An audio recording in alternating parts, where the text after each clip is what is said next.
이번 현장 사진은 잘못된 것이 그렇게 많지 않습니다. 그런데 좀 일반적으로 접할 수 있는 현장 사진과 좀 다른 면들이 있어서 그 점을 좀 소개하려고 하는 것이고요.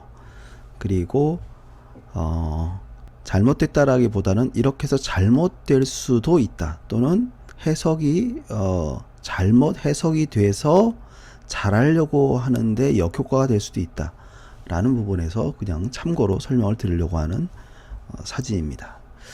자, 일단 지금 보면은 맨 밑에 기초를 보면은, 일단은 이 기초는 우리 흔히들 지금 많이 하고들 있는 매트 기초, 온통 기초로 가는 것을 사용하지 않고 이건 줄 기초를 썼습니다. 그것을 어떻게 할 수 있냐면, 지금 여기 보면은 요게 이제 줄 기초를 썼을 때 이 기초 환기를 하는 거거든요. 그래서 여기 통기가 시키도록, 그래서 지금 정확하게 얘기하면 요게 이제 기초판으로 보여요. 기초판, 요게 이제 기초벽입니다. 그래서 요 안에 공간을 쓰려고 하는 것이 아니고, 지하실로 쓰려고 하는 것이 아니고, 크롤 스페이스라고 해서 요 내부의 공간이 이렇게 통기가 되도록, 그래서 바닥에 보통 우리가 슬라브를 치는데 이건 슬라브가 아니고 이제 바닥 장소를 설치한 거죠. 자, 이때 먼저 법규 규정 하나 얘기를 해보겠습니다. 지금처럼 이렇게 크롤 스페이스라고 하는 요런 방식, 줄기초에 요런 방식을 쓰게 되면 요거는 바닥 면적의 150분의 1 이상의 환기 면적을 만들어서 한쪽으로 뚫는 것은 아니고 서로 이렇게 통풍이 되도록 그렇게 하는 것이 되겠고요. 보통 이제 이 방식은 미국이나 캐나다에서는 굉장히 많이 쓰고 있는 방식입니다. 크롤 스페이스라고 하는 줄기초에 써서 이걸 하는 건데, 나중에 여기 이제 흰게임이나 뭐 쥐 이런 거 못 들어가게 망 처리를 해줘야 되겠죠. 근데 만약 이게 이 사진이 그런 건 아니고요. 이 전체 면적의 150분을 내서 여기다 이만큼 뚫었다, 그럼 이건 잘못된 거예요. 근데 그게 아니고 그걸 이제 나눠서 서로 이렇게 맞바람이 불 수 있도록 뚫어줘야 되겠고요.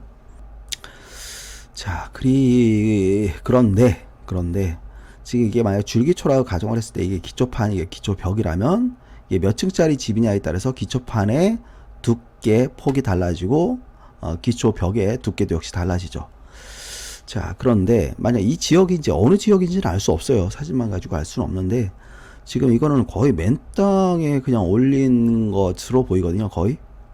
만약에 줄기초를 쓴다라고 하면, 만약 뭐 그 지역이 동결선이 만약 뭐 한 70cm 정도라고 가정을 할게요. 그러면은 이건 30cm 더 해야 돼요. 그러니까 한 1m를 파서 기초판, 기초벽이 가져야 되는 겁니다.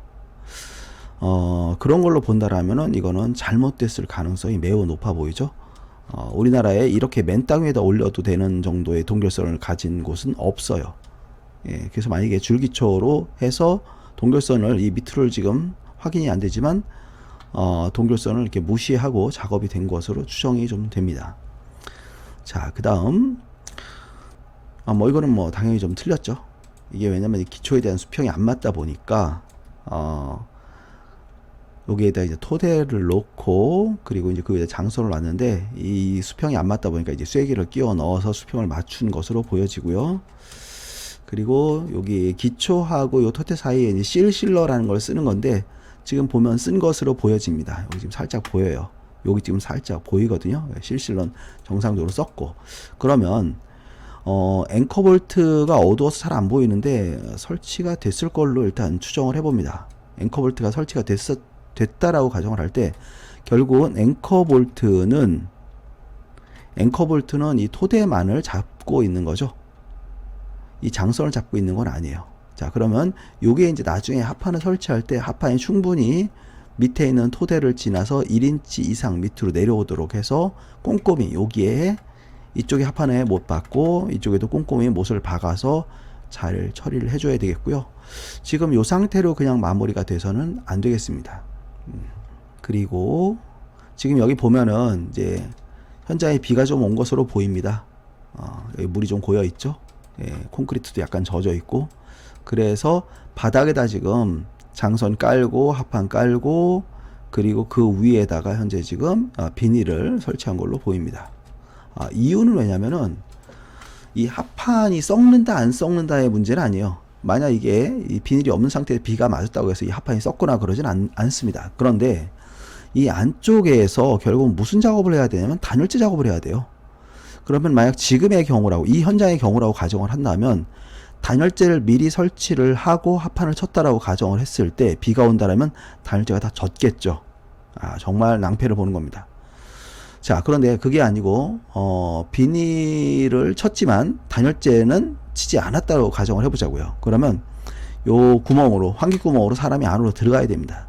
들어가서 이제 그 안에서 단열재를 넣어야 되는데, 뭐 아시겠습니다만 실제로 이 단열재 제품은 비닐에 이제 백으로 이렇게 들어있는데 이게 부피가 작지 않거든요.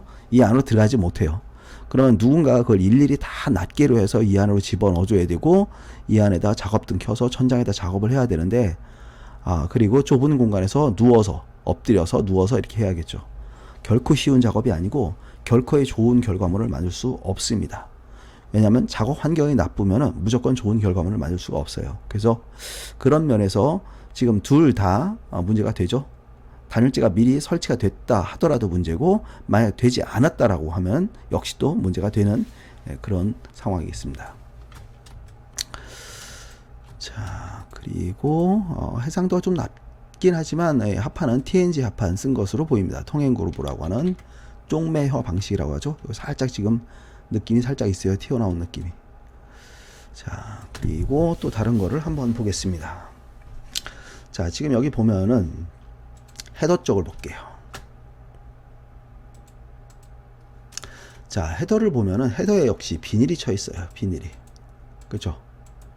자, 이게 좀처럼 보기 쉽지 않은 현장 사진인데, 지금 여기 보면 비닐을 친 이유는 제 추측인데 아마도 요 헤더를 박스로 만들고, 이게 지금 2x6 벽체로 보여집니다. 그러면 헤더를 박스로 만들고 그 안에다 단열재를 채운 것 같아요. 단열재를 채우고 그 다음에 비가 올까봐 비닐을 이렇게 씌운 이런 형태로 보여집니다. 자, 그런데 여기서 참고 사진 하나 보여드릴게요. 자, 이거는 이제 제가 쓴 시공실무책에 나와 있는 이미지입니다. 참고로 말씀드리면 여러분들 그 저작권법은 굉장히 강합니다. 민사, 형사 다 있고요. 그리고 남들이 나를 그냥 줬다라고 해서 그걸 가지고 주변에 배포를 하면 역시 저작권에 걸려요. 예, 조심하십시오.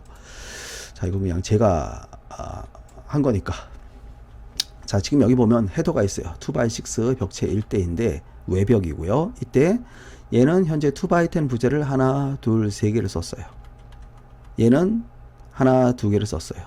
이거는 하나, 둘, 두 개 썼죠. 그러니까 이 세 개 중에서 가장 구조력이 뛰어난 건 A가 가장 구조력이 뛰어납니다.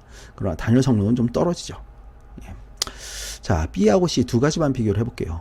만약에 조금 전에 여러분들이 보셨던 여기에 이 비닐을 작업을 한 이 현장 사진에서 저 상황이 만약 C라고 가정을 하면 비가 나중에 맞을까봐 여기다 비닐을 씌운 이런 형태로 예측을 된다는 얘기입니다. 실제로 저한테 있었던 경험인데 대략 한 15년 전쯤인 것 같아요. 느낌이. 그때 제가 이제 공개 특강을 하는데 어떤 분이 그러시더라고요. 자기가 이미 그 당시